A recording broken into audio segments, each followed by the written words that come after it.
What is going on, Mountaineer Nation and college hoops fans? This is Couz, This is Mountaineer Paul. and we present to you, Hoops from the hills. and we are live, baby, a live reaction show to the West Virginia 80-77 victory over the Auburn Tigers as part of the SEC Big 12 Classic. And what a barn burner, man! Gave me a little bit of a heart palpitations there near the end. Mountaineers almost blew a 17-point lead. Well, they kind of did blow a 17-point lead. Let Auburn come back. Auburn was never able to get the lead from them, but they got within 1 point a couple different times there in the second half.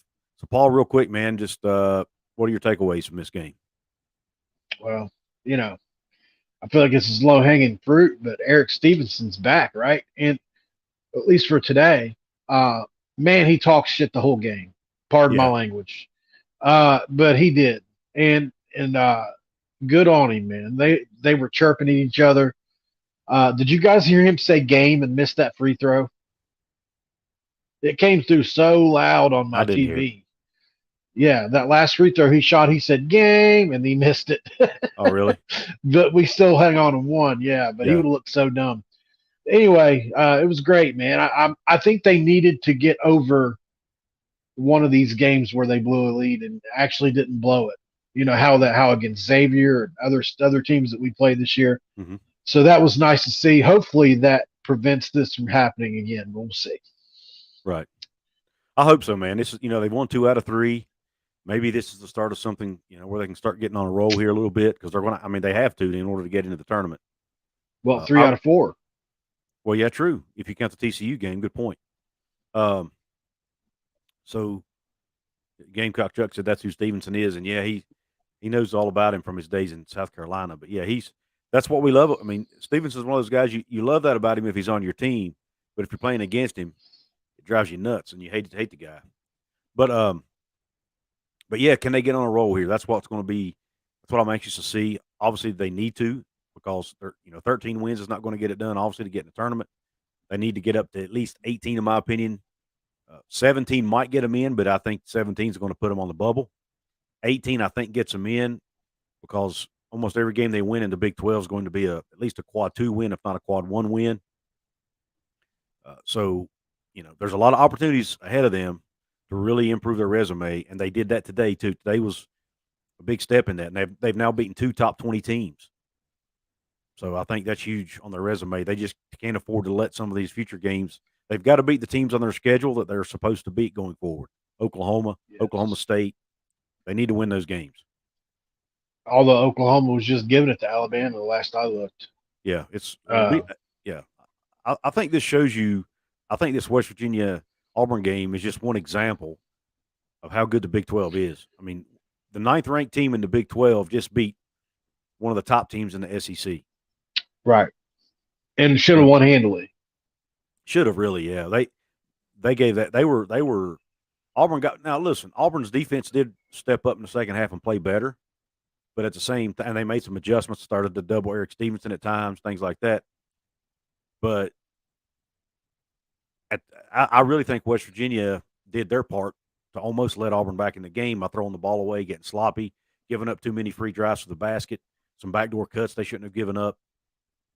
Stuff that they were doing during their losing streak, they started doing again at times in the second half. Didn't you think? Agreed. Yes. At the end of the day, this team is going to throw the ball away. We are who we are at this point. I don't see them cleaning that up too much from here on. I mean, maybe they will from one game or two here and there. They may not have as many turnovers, but at some point, you are who you are. Mhm. And I don't know that this team as a whole is really capable without another ball handler coming in of being less turnover prone. It's just the way it is. Had Jose been able to show up and play some ball handling, he'd have been really great to have. But I'm done harping on that. I know a lot of people want to probably talk about how Emmett and Trey played. Uh, yes, they did have bad games for sure. And we have a lot of players of this team, I think, that benefit from certain matchups. Trey and Emmett are two of those guys. Uh, Big physical team like Auburn's going to give both of those players issues, especially on when they're on the offensive end. They just don't do well with physicality. But if you let Trey back you down, if you let Trey get all his stuff off, he's going to put it in your face. But when he plays against somebody like them who doesn't let him do much of anything, and it's either he can shoot the jumper or nothing, that's when you see Trey do what he did tonight. So we'll have a game here coming up in the next week or two where we'll be glad we had Trey Mitchell. So don't be too hard on him tonight. But yes, I understand why people may or may not want to bench Trey and Emmett. But I promise you, they'll show through for us when we need them in another game. Maybe not today, but in another game. Yeah. And while we're on that topic, I want to pull up, while you were talking, Paul, I went on Twitter and found the tweet from Chris Anderson at 24/7 Sports that he put out about Trey and Emmett. And I think this applies to today's game, not to the season. But this is an interesting stat. As you see here, it says, according to Stat Broadcast Advanced Analytics, Emmett Matthews was minus 8.6 net points today when he was on the court. Trey Mitchell was minus 8.9 for a combined net negative of 17.5 points, allowing 29.6, producing only 12. The rest of the team was a combined 6.2, and this was plus 6.2. This was at some point during the second half of the game. I don't remember the exact time frame, but that just shows you the kind of games they were having. And like Paul said, this is not indicative of them and who they are. Yeah, they just had a bad day. But I really did like when they took Trey out and put James in. I thought James played well, especially on the defensive end. I do think James gives us a little more on the defensive end than what Trey does. But offensively, Trey's far and above James, no doubt about it, in my opinion. Agreed. That's why you have role players, right? You know, and it's up to, and you saw, who did Bob play more down the stretch? He played James, right? With Jimmy. Not only does that give us more rebounding, it gives us more defense.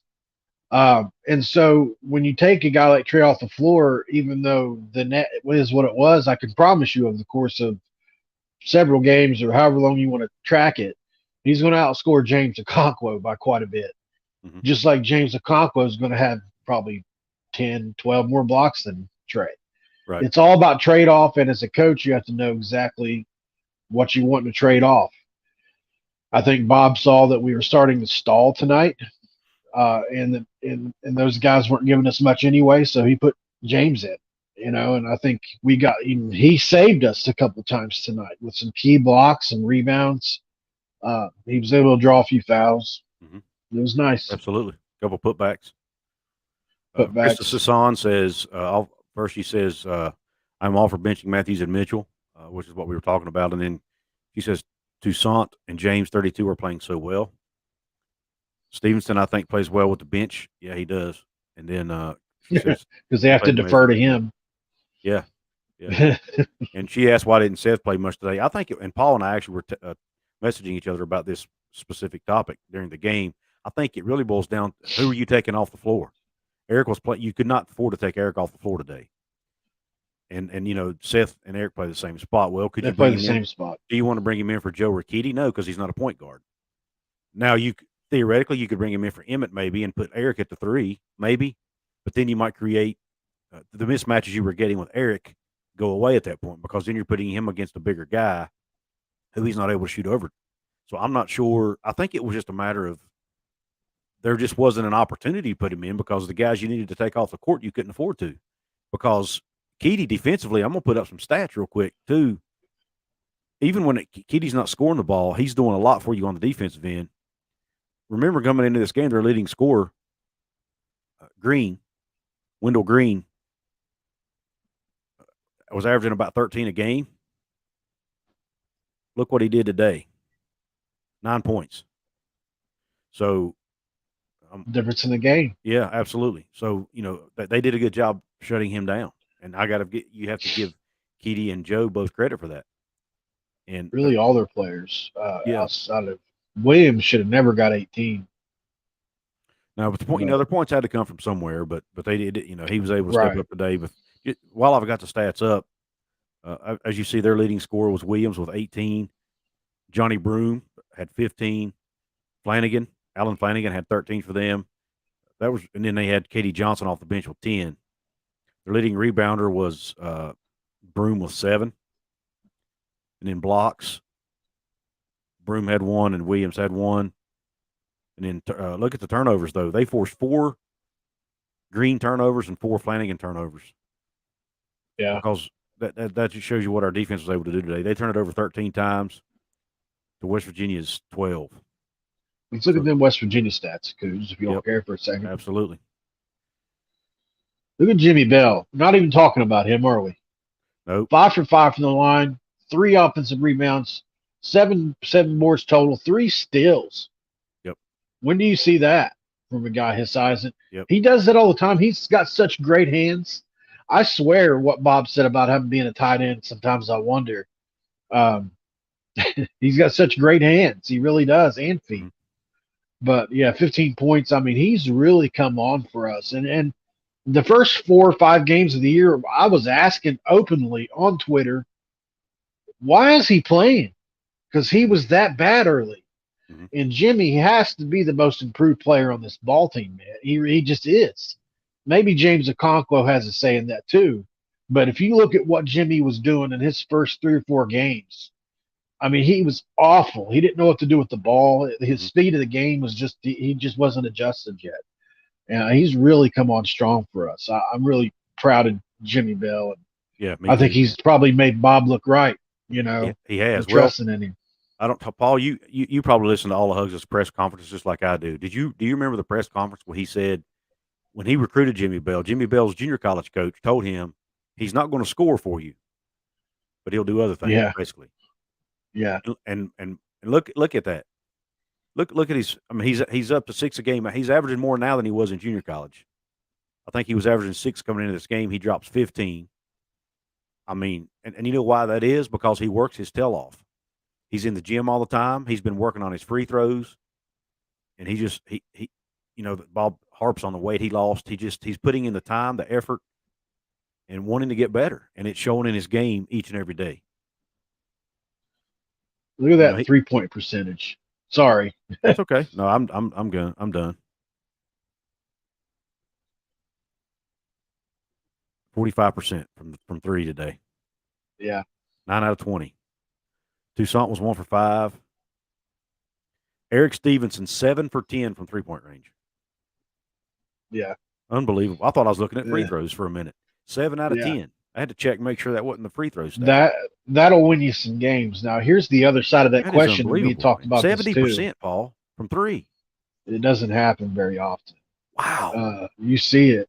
I think Kyle Singler did that against us in the Final Four, actually. Had a game similar to that. Jimmer Fredette had games like that all the time. He was 1 for 2. I mean, if Erik doesn't have that game, where are we at? Oh, we lose the game. No doubt about it. We lose the game. So it's worrisome, isn't it? I got to give a shout out to one of my subscribers, Jeremy Croy, who I also happened to went to high school with, by the way. And so he sent me a text message. He and I played high school baseball together. He sent me a text message before the game, and he said, "Today's the day Erik comes back." And I said, "I hope you're right." And lo and behold, he was right. 31 points on 10 of 17 shooting, 7 of 10 from 3, 4 of 5 from the line, 6 rebounds, 3 assists, 1 steal, only 2 turnovers. I mean, just an absolute phenomenal game from Erik Stevenson today. Was by far the best player on the court. Made some. I mean, he wasn't making all of his shots were not open. He was making tough shots over top of people. You know who he reminds me of, dude? I had a buddy growing up that anytime we played in front of our girlfriends, he would turn it on. Yeah. He would, you know, and he was one of those guys that needed that motivation. And we had Charles Barkley was there today. ESPN was there. And every single game that we've had like that, where there's been a crowd or the lights are bright, this kid turns it on. And he loves to show off in front of the crowd. You know, he loves to talk that smack. He really does. And those guys are really, really rare. It's similar to like a wide receiver in football, how Chad Ochocinco was, or Chad Johnson. Mm-hmm. Same kind of person, just turned it on when the lights were brightest. Yeah. Very rare, you know. So really, really cool, man. I'm proud of him. I tell you that sickness, whatever it was obvious to me that really plagued him for a few games. Mm-hmm. His legs were just not under him in his shot. Did you see the elevation he was getting on that? Yes. Excuse me, jump shot today? Yeah. It was at least 5 or 6 inches higher than what he's been in the previous 2 or 3 games. Yeah, he has. When you watch him shoot, if you really watch him shoot when he's on like he was today, He's getting his a lot of elevation. he's getting elevation. His mechanics, his shooting mechanics are spot on, man. He Yeah, releases the ball. If you notice, his elbow's completely almost locked at the top of his shot with his follow through, and he's got a good follow through. He releases the ball at the top of his jump shot, which is what you're taught to do. He gets good elevation. I mean, it's just his feet are underneath him. He has good solid footing, and he's squared to the basket. He just when he and it showed today in his mechanics. And if you look back at the games he was off, like you were talking about, his wasn't getting his legs under him and getting enough height. He was also shooting the ball at times he wasn't square to the basket. Just he was off balance. Today yep. he wasn't like that. So, but when if you're sick or not feeling well or you're injured, whatever, that's when your mechanics can fall apart. Overcompensate.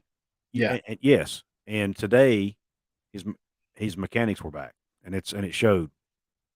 And he just got ice water in his veins, man. Made some massive shots. And don't want to leave he, out Joe he Toussaint. Joe did. Toussaint had 3 steals today as well. He had a good game.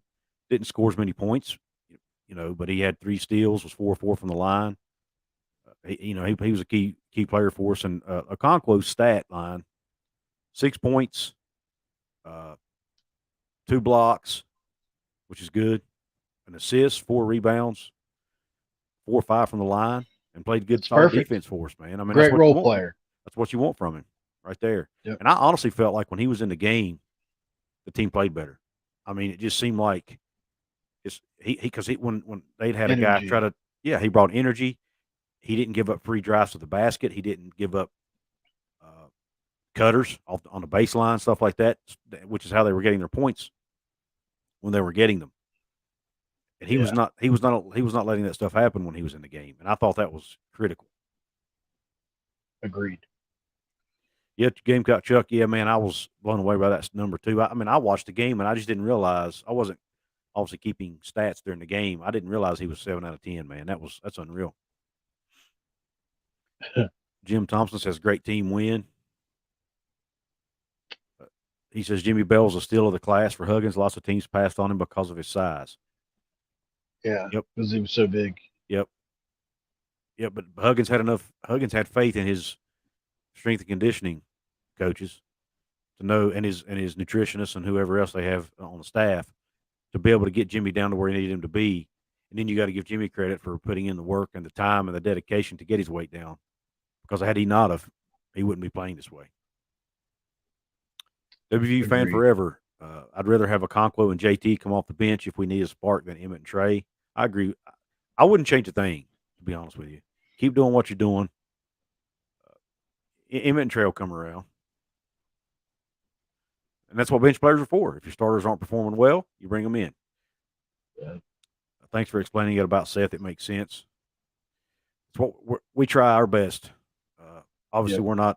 we don't claim to be experts by any means, but we've both been around the game our whole life, and try to give our opinion on what we think.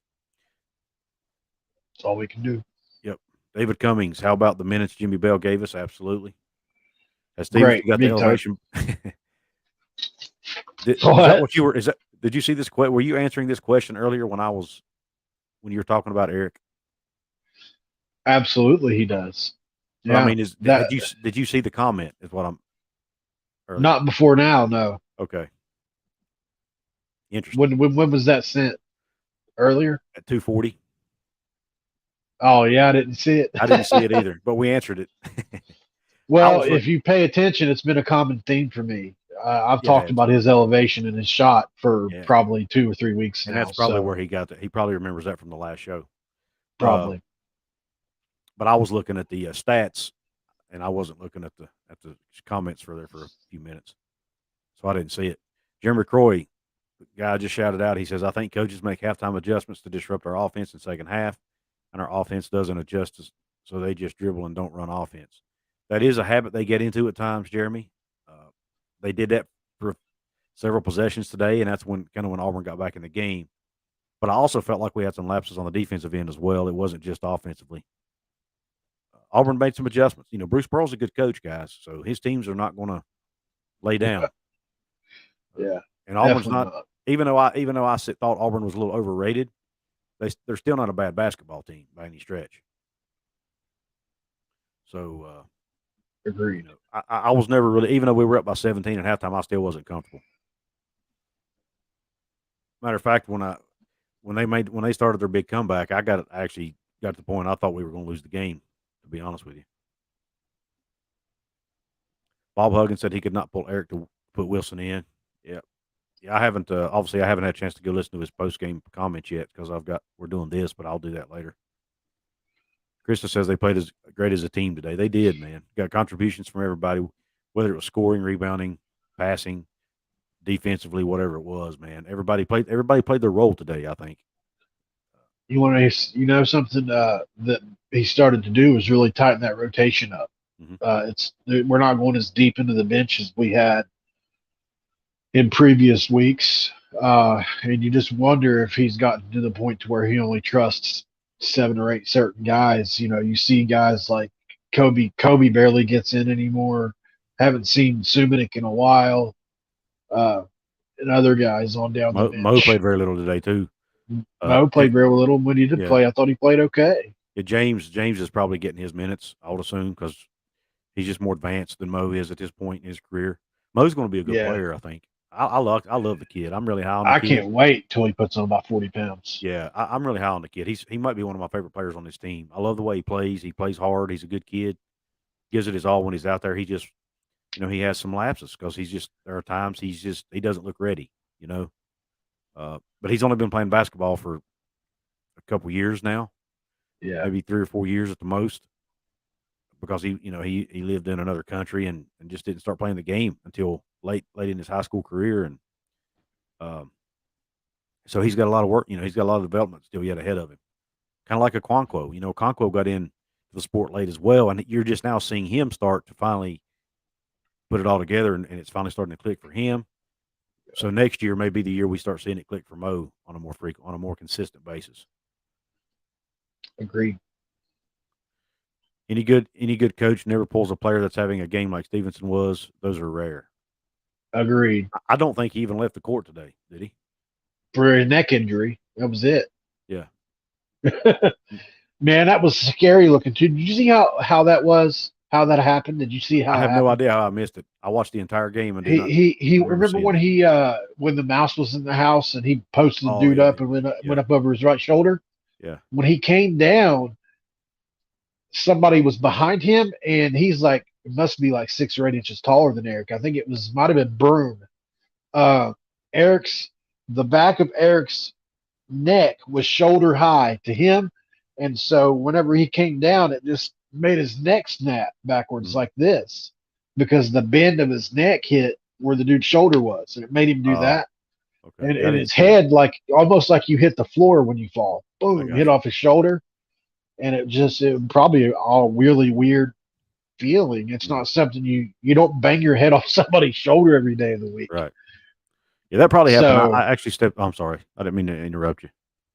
No, just so he had to go out and get the mobility test, where they test the strength in the arms. Gotcha. Make sure he didn't have a concussion, because that's something that can give you a concussion as well. Yeah. Yeah, I stepped away from the TV for a few minutes to grab something to eat. That's probably when it happened, I would imagine. Because I did watch majority of the game. Oh my gosh, Oklahoma destroying Alabama at halftime right now. Come on, Couz. Give it to me. What'd I say? I'll pass. You called it, brother. You called it. I got to give you a shout out. But it's not over yet. It's not over yet. As we saw with our game today, anything can happen. Oh, and Jeremy, thank you for bringing that up, man. I forgot to mention we shot 84% from the line today as well. Any game we've won, hadn't these been the factors for us to win? We've shot well from 3, shot well from the line. We don't do those two things, we lose. Yep. And they actually And one out-rebounded of us those today. things you really, what is it? They actually out-rebounded us by 1 today. Well, I'll take that. I'll Yeah, no, take I that. will too. Yeah. As well as we shot the ball, absolutely. They're one of the better rebounding teams in college basketball. Pretty sure they were at one point in the year. Excuse me. Yeah. They've got some bangers. They're big dudes, man. They're a big, strong team. They are. They are. Yeah, they only out-rebounded us by 1. They had 1 more turnover than we did. But the shooting, they were 72% from the free throw line. We were 84. They shot at 31.6% from 3. We shot at Pedestrian. 45% from 3. They shot at 49% from the floor. We shot at 46. They actually outshot us from the floor, but that's because they got a lot of shots in the paint today. That is one area I think West Virginia needs to shore up, is they gave up way too many paint points today. A lot of those were on back cuts and drives. They were.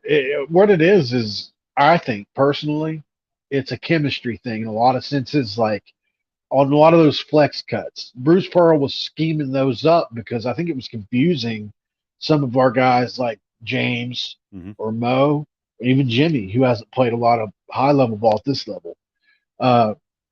Those cuts are tricky, man, because you've got to choose between two different areas of the court to be in. Do you follow the pick? Do you follow the roll? And so I think what West Virginia decided to do is we're just going to switch everything. And when you start switching everything, that means the roll man can come open, right? And that's what was happening on those flex cuts. They were setting picks down low, and then the roll man was coming from baseline, popping into the middle, and it was just confusing, I think, to our guys. It was, unfortunately. Yeah. And we got caught on a couple of ball screens today too, where the guy popped out and got open threes too. That too, yeah. Yeah. Yeah, she said the Big 12 has. I'm saying she. It's Krista. I'm assuming it's. I'm sorry if I'm saying she, because Krista is usually a female name. So I hope I'm not offending somebody here. But anyway, it says Big 12 has a shot today to make a real statement. If OU beats Alabama, that would be a huge upset. Absolutely, it would, and would be massive for the league. I really hope the Big 12 takes this challenge, because if not, we're going to have to hear all the garbage about, well, I thought y'all were the best conference in America. We'll have to hear all that crap. Right. Well, but, I think we've proven that anyways, even if we don't. Yeah. I mean, look at there's not an analytical company, whatever you want to call it, out there that doesn't think the Big 12 is the best conference in America. I mean, it's pretty much across the board. Ken Palm, look how Ken Palm, Evan Miyakawa, the net rankings, everything. They all say the same thing. Look how ESPN set this. Now, remember, this is an ESPN deal, right? And ESPN is an SEC company. I don't think anybody denies that they are invested heavily into the SEC in all sports. So look at the schedule today, how it lined up. Every team almost in the Big 12, if they could put at a deficiency, they did. Or at least that's how it looks to me. Okay, maybe I'm looking for it to be biased, but they tried to put West Virginia against a ranked Auburn team, Oklahoma against a ranked Alabama team. There were a couple more that I saw. There was only one or two occasions where I felt like the Big 12 team, at least on paper, was the higher ranked team. Like, if they could, they put the better SEC team against a lower level Big 12 team. I noticed. You know what I'm trying to say? Yeah, I noticed that. So for the most part, for the most part, I mean, you did have a Kansas that they matched up with Kentucky. There was a few where the Big 12 team was better, and you could really argue that we obviously were not an underdog today, just based off the strength of our schedule and how we played. But they were ranked 15th and we weren't. Yeah. I was going at it with an Auburn fan in the comments on Twitter. Oh, yeah? Really? Yeah. He was trying to tell me that, yes. I said, well, look, you guys enjoy this kind of publicity in football where you guys told you're the best all the time. Let us have it in basketball, Yeah. And he said, but it's not true. I was like, okay, well, you just take this L while it's not true then. Exactly. Yeah, you're never going to convince some of these people, man. Yeah. Doesn't matter what you do. And it's off topic, but well, I'm not even going to go there because it's totally off topic. But anyway, Yoho says Huggins said SEC should travel like we do. And then Thanks, Gamecock Game Chalk Chuck. Big 12 is way better than SEC in basketball by far. Thank you, man. Yeah, there's somebody that is logical and objective in their thinking, and he's an SEC guy, obviously. Right. But and I, I'll never be, I'll never sit here and say we're as good as SEC in football because we're not. I mean, I think anybody that says that is crazy. Now, I wouldn't say I'm not going to sit here and say that SEC's elite in football necessarily, but the top teams in the SEC are elite. That's what I think. Right. But that's a whole other discussion. Yeah. But yeah, I think in basketball it's pretty hard to argue against the Big 12 being the best in America. And then probably the Big Ten is second. Most people would Yeah, say. Big Ten's doing really well this year. They are. Uh, Too bad we lost Sean McNeil, by the way. He was playing well for Ohio State. It'd been great to have him as another shooter this year. Yeah, it would have. But if we'd had him, I don't know that we get Erik. That's what a lot of people say. But I wish we could have both. Wish we could have Taz too. Yeah, look at Gamecock Chuck. He's got a good point here. Now, y'all don't want to tussle with my girls.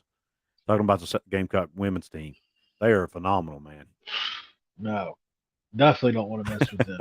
Elia Boston, one of the best players in the country. Absolutely. Old Don, Coach Don's got those girls rolling, man. He didn't think I was going to name a player off their team, did he? Hey, I'll tell you what, guys. If y'all want somebody that knows South Carolina sports, that's your guy right there, Gamecock Chuck. Hey, Game Chuck, when did you start putting your team logo or your mascot logo in your name? I've been calling myself Mountaineer Paul since the Orange Bowl, West Virginia Orange Bowl against Clemson. That would have been 2012. Because there was a guy that was famous YouTuber at the time for Clemson named Clemson Tom. He had like 100,000, maybe 200,000 subscribers. You might even know him since you're a Gamecock fan. Clemson Tom is his name. He's got a ton of. He even skydove out of an airplane for one of his shows with oranges for that game. It was crazy. God. But yeah, that's where I got my name. Just curious.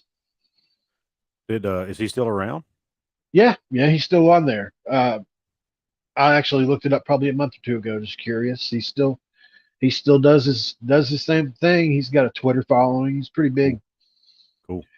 Yeah, he was talking crap about Gino and how we should have never let Taj go and all that. I said I feel like we did. I think I'm glad Taj went to Clemson, left, because he decommitted from West Virginia, went to Clemson. Right. I said I feel like we made out on this. Yep. Well. Absolutely. All right. Well, I think we've pretty much covered everything. I don't really have anything else to talk about. I mean, we could sit here and shoot the breeze forever. I don't think that's serving anybody any purpose. But is there anything else you want to say, Paul, before we jump off? This is something we don't ever really mention on this channel a whole lot. But if you want to support us financially, Couz, I don't know your tag, but you can find me at R0CKEL85 on Cash App if you want to help us out on this channel. Don't normally ask for it, but we should mention it from time to time since we're not monetized. Rockle85 is my cash tag, and I'm sure Couz can put his down in there as well. If you guys ever get around to being able to help us out, we would certainly appreciate it. We love the Mountaineers. We cover the Mountaineers on 3 different channels. Couz from the Couz's Corner. I have Mountaineer Paul Talks Football. So I will be doing a video on signing day and on Geno Smith. That'll be coming up this week. So we got some good stuff to talk about as well. Absolutely. By the way, Gamecock Chuck answered your question. He says a little over a year. I haven't been doing YouTube very long. Been a long-time Gamecock fan, though. Cool, man. Well, we're glad you're a part of the community. And I put the cash tag there, Obviously, $ Rockle 85. Yeah. And mine is Goose's Corner. Pretty simple. And then Big Dan T's on here. Thanks, Big Dan T. Says, Thanks, used to be man. a dangerous team. Great job, guys. Thank you, buddy. Thanks, Big Dan T. But yeah, thank you guys for hopping on here. Thomas Highlander jumped on near the end there too. Thank you, Thomas, for hopping on. Thanks for Thanks, the support. Thomas. And we appreciate you guys for hopping on with us. And hopefully we'll be able to do this some more throughout the season. We'll see how it goes. But in the meantime, guys, we're out.